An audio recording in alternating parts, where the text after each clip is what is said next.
Imana ishimwe. Bwana apewe sifa. Imana ishimwe cyane. Bwana apewe sifa sana. Ubutumwa bwiza uko bwanditswe na Luka igice cya 24 umurongo wa 26 gushika 27. Sura yake ya 24 jinsi ilipoandikwa na Luka mtakatifu tangia mstari wa 26 hadi 27.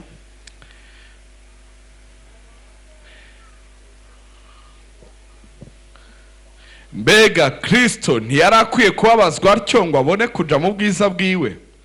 Atangurira kuri Mose no kubavugishwa n'Imana bose abasobanura mu vyanditswe byose ivyanditswe kuri we. Amen. Imana ishimwe. Bwana apewe sifa. Bari umuti harageze kuja mu bwiza bwawe. Mwambie mwenzako ni nyakati ya kuingia ndani ya utukufu wako. Harageze konja mu bwiza bwanjye. Ni nyakati ya kuingia ndani ya utukufu wangu. Bari umuti hari ubwiza bwawe. Mwambie mwenzako kuna utukufu wako.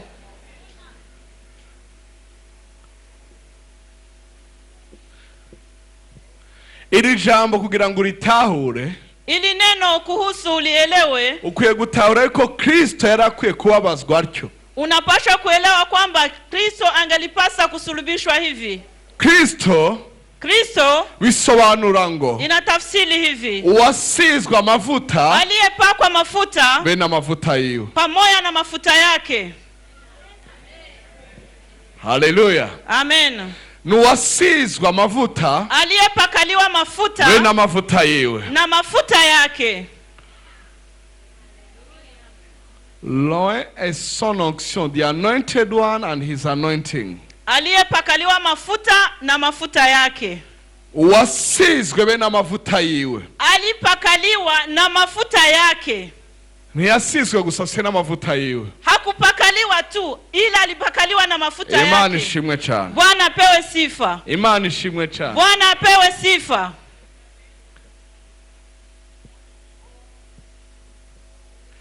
Biblia avuga ngo, Biblia inatueleza kwamba hari ibanga ryanyegejwe. Kuna siri imefichwa. Kristo ari muri mwebwe. Kristo yuko ndani yenu. Ivyizigiro vyo kuzobona ubwiza. Na matumaini ya kuona utukufu. Kristo ari muri mwebwe. Kristo yupo ndani yenu. Ivyizigiro vyo kubona ubwiza. Na matumaini ya kuona utukufu. Haleluya. Amen.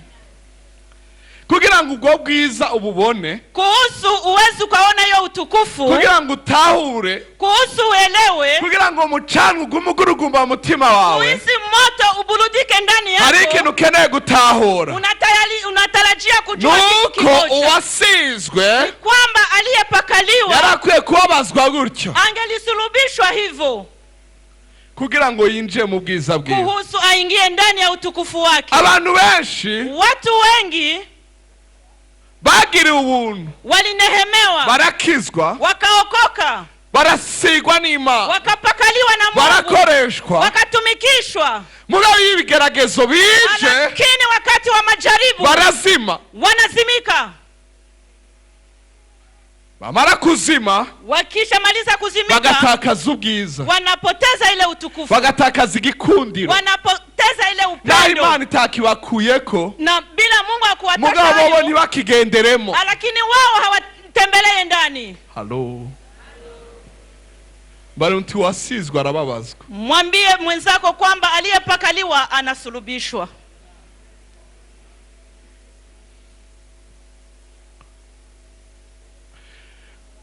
Kuba twavuze ngo igishirira caka urumuriro waka ntibivuga kudahura n'ingorane. Kwamba tumesema kwamba wewe ni miyali wa moto haisamanishe kwamba hautapata tatizo. Kuko hari umwansi w'umuriro. Ajili kuna muasi wa moto. Yesu yabanye n'abigishwa be. Aliishi na wanafunzi wake. Umunsi umwe ariko aragenda. Siku moja alikuwa akitembea. Arababaza. Akawauliza. Ati mbega mwumva abantu banyitande? Je, mnasikia watu wanasema mimi ni nani? Bamwe ati uri Eliya, abandi uri umwe mu bavugishwa n'Imana. Wamoja wakasema kwamba wewe ni Eliya, wengine wanasema kwamba wewe ni mmoja wa manabii. Abandi bavangura Yohana Umubatizi. Wengine wanasema kwamba ni Yohana Mbatizi. Ati mweho munyitande. Akawauliza, mwe mnaniita ni nani? Petero aramubarira Petro akamwambia, ngo uri Kristo, wewe ni Kristo, umwana w'Imana nzima, mtoto wa Mungu aliye uhai. Yesu aratangara. Yesu akashangaa, ati Petero, akasema Petro, aya mpemu yakumanukiye, Roho Mtakatifu so w'inyama amekushukia, n'amaraso si abiguhisha. wanyama na damu amekufunulia. Uyu Petero nyene Huyo Petro huyo aje kumenya ko Yesu ari Kristo, alimaliza kusijua kwamba Yesu ni niwe nyene Kristo. Satani yaciye acako Na ndiyo ule Ibilisi alipitia kubabaza Yesu, kwa kusulubisha Yesu. bavuge ngo ntakore igikorwa. Akamwambia sifanye kazi, aramubabaza, akamuumiza. aravuga ati mwami ntukwiye kuja kupfira Bwana, haustahili kwenda kufia kule, ntukwiye gukora icakuzanye, hawezi ukafanya kazi nico kule. yariko aravuga. Na ndio chenye alikuwa anasema. Yesu amenya ko atari Petero, Yesu akajua kwamba si Petro. ati vinyuma yanje Satani. Toka nyuma Ibilisi. Imana ishimwe, Bwana apewe sifa. Imana ishimwe. Bwana apewe sifa kanisa. Igihe cyose amavuta aserutse, Nyakati yote mafuta igihe cyose yamejitokeza, ugendera mu mavuta yawe, nyakati yote unatembelea ndani ya mafuta yako, Satani arakurwanya. Ibilisi anakupiganisha. Yesu yaraje, Yesu amekuja, yinjira mu isinagogi, akaingia kwenye sinagogi, avuye kubatizwa. wakati alitoka Igihe kubatiziwa, yabatizwa, wakati alibatizwa, Yohana aguma avuga, Yohana alikuwa akiendelea Yohana kusema, Umubatizi, Yohana ngo Mubatizi, hagati muri mwebwe hagazeho mutazi. kati yenu kuna shimama mwenye hamuelewi. Yesu avuye mu mazi, Yesu alipotoka kwenye Yohana maji, aramuraba, Yohana ati ngurye akamtizama, umwagazi w'intama w'Imana, ndio yule mwana kondoo wa Mungu, akura ibyaha by'abari mu isi. mwenye anaondoa dhambi za wenye walio Nta ulimwengu. n'umwe yakakaje, Hakuna hata mwenye alisita. ava mu mazi, Akatoka kwenye maji, aja kugeragezwa, akaenda avuye mu bugaragwa kugeragezwa, wakati alitoka jangwani kujaribiwa, aja Nazareti wabo, akaenda Nazareti kwao, basubira i Galilaya iri mu bushobozi bwa Mpwemu Yera, akarudia Galilaya akiwa kwenye yinjira mu uwezo wa isinagogi, akaingia kwenye sinagogi, asaba umubitsi, akaomba ule wa kuweka kitabu, amuha igitabo, akampatia kitabu, amuha umuzingo w'igitabo, akampatia ile mkundo wa asanga kitabu, bageze gusoma muri Yesaya, akakuta wanafika kwenye Yesaya, arahasoma, akapasoma, ati mwe muhora hari kuri jewe, Roho wa Bwana yu kuko yandobanusha amavuta, ajiye amenichagua na ngo mafuta, mbwira abora ubutumwa bwiza, niambie mbwira ababoshe ko barekuwe, ninaambia wafungwa nubike kama imitima wameachiliwa, inwagitse, mfashe imitima ikomeretse. na nisaidie ile mioyo ya kukwazika. Haleluya, Amen. Yesu arabivuga akayasema, kuko bari bamenyereye kubisoma, walikuwa wamezoea kuyasoma. ahejeje atayo majambo mwumvise, Alipomaliza akawaambia, haya maneno uyu mmesikia, munsi arashitse, leo ametimizwa. hacawe umuvurungano, Pale pale pakakuwa vurumai, baca baramufata, wakamkamata, baja kumwica, wakaenda kumuua, baja kumuhenura ahantu hari imanga, wakaenda msukumia kwenye aca shimo, hagati muri bo, akapita katikati yao neza, vizuri sana, aragenda. akaenda. Ntugire ubwoba bwo gusigwa. Usiwe na oga wa upako. Haleluya. Amen. Satani aranka amavuta. Ibilisi anachukia mafuta. Urazi igituma yanka? Unajua kwa nini Kuko anachukia? arayatinya. Ajira anayaogopa. Kuko arazi ko amavuta Anajua kwamba ari amena mafuta ingogo y'ubusha. ndio anavunja ile kufungwa kwa mabaya. Imana ishimwe cyane. Bwana apewe sifa sana. Imana ishimwe cyane. Bwana apewe sifa sana. Hanyuma Kisha bagerageza kumugirira nabi, wakajaribu kumfanyizia mbaya, arababisa, akawapisha, arababwira, akawaambia, ngo muzomubwira ngo muvuzi ni wivure, mutamwambia mganga ujigange.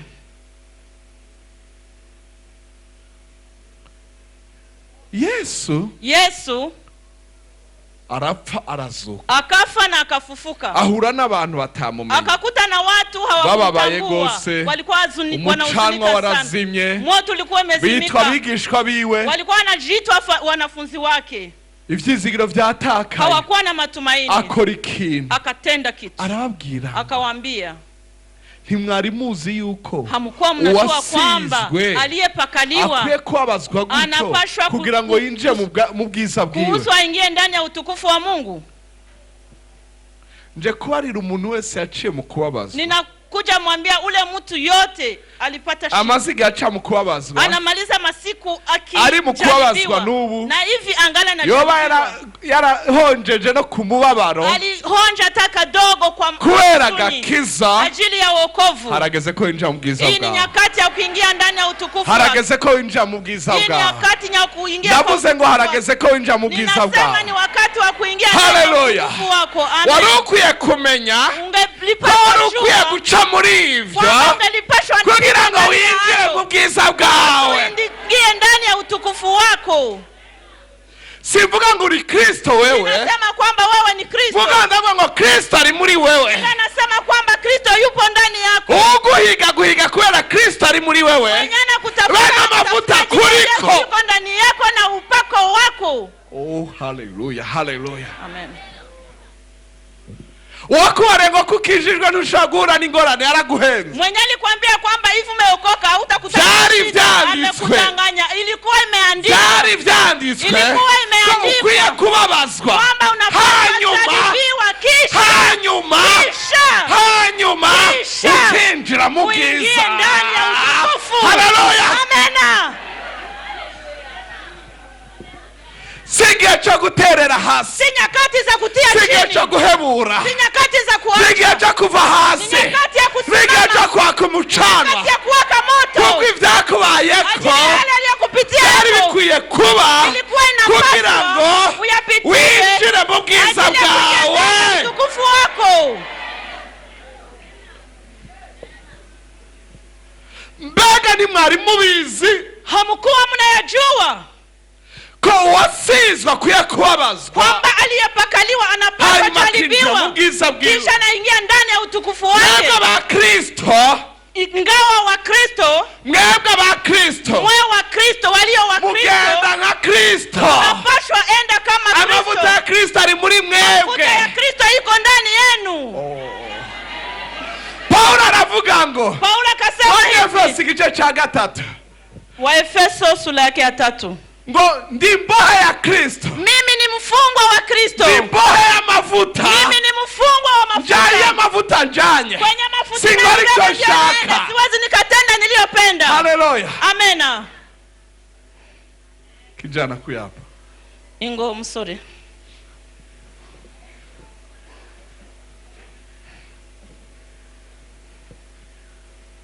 hari kugene baboha abantu. Kuna gisi wanafunga watu. Bamwe bababohesha amapingu, wamoja wanawatia mapingu kubera batinya ko akaze hava yiruka, ajili wanaogopa kwamba yeye ana nguvu anaweza katoloka. Pingu ligafata ku munyororo ku mbohe, irindi gafata ku mupolisi. Pingu moja inakamata kwenye mfungwa na nyingine inakamata kwenye polisi. Ahagiye hose, popote anapoenda. Haleluya. Amen.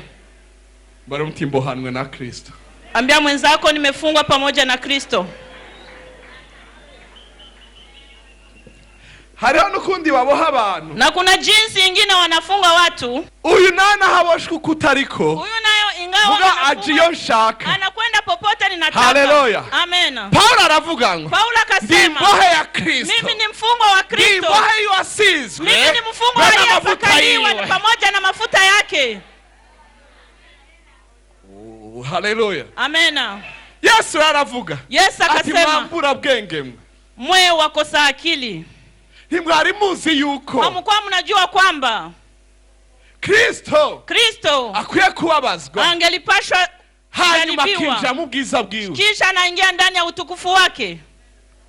Uwakurikiye Kristo, aliyemfuata Kristo, aramukurikira, anamfuata mu nzira mucisha moyo, kwa njia yoyote atakapompitisha. Uwakiriye Kristo, aliyempokea Kristo, aremera kubabazwa, anaitika kujaribiwa no kwinjira mu bwiza bwiwe, na anaitika kuingia ndani ya utukufu wake. Nacho ndakora kuvy'umubabaro, nacho ndakora kuvy'umubabaro, sinta kuonesha kwa majaribu, nacho ndakubwira kuvy'umubabaro, hakuna chenye nitakueleza ndani ya majaribu, nacho ndakwigisha, sitakufundisha, uko bamwe mwarahuye n'ingorane, ajili wa mmoja mmekutana na matatizo ya kuzidi akili. Hari ibyo nahuye navyo, kuna vyenye nilikutana navyo, bidahuye n'ivyo ahuye navyo, hayafananisha na ibyo umuntu yova hasi nk'akatubwira tukaraba twese. Kuna mwenye anaweza simama hapa kituambia si wote tunazimia. Ibyo sivyo ndiko ndavuga. Hapana, hayo sisemi kwa hayo. Nakomba kukubara irundi ruhande. Ninataka kuambia fasi nyingine. Haleluya. Amen. Kuko umubabaro warautahuye, ajili ulipita ndani ya huzuni, ariko harageze kutahura ko hageze ko inja mu bwiza bwawe. Hii ni nyakati ya kutambua kwamba unapaswa ingilia. Ibyo ni wavyemera, umucanga urasubira wake muri wewe, wakatana ndani yako. hari ikintu utahura ca mbere, kuna chenye unapashwa si elewa ukumenya cha gusa ko kwanza. wababaye, Sikujua kwamba ariko no gutahura ko wari ukwiye kubicamo. ila ni kuelewa kwamba ungelipasa yapitia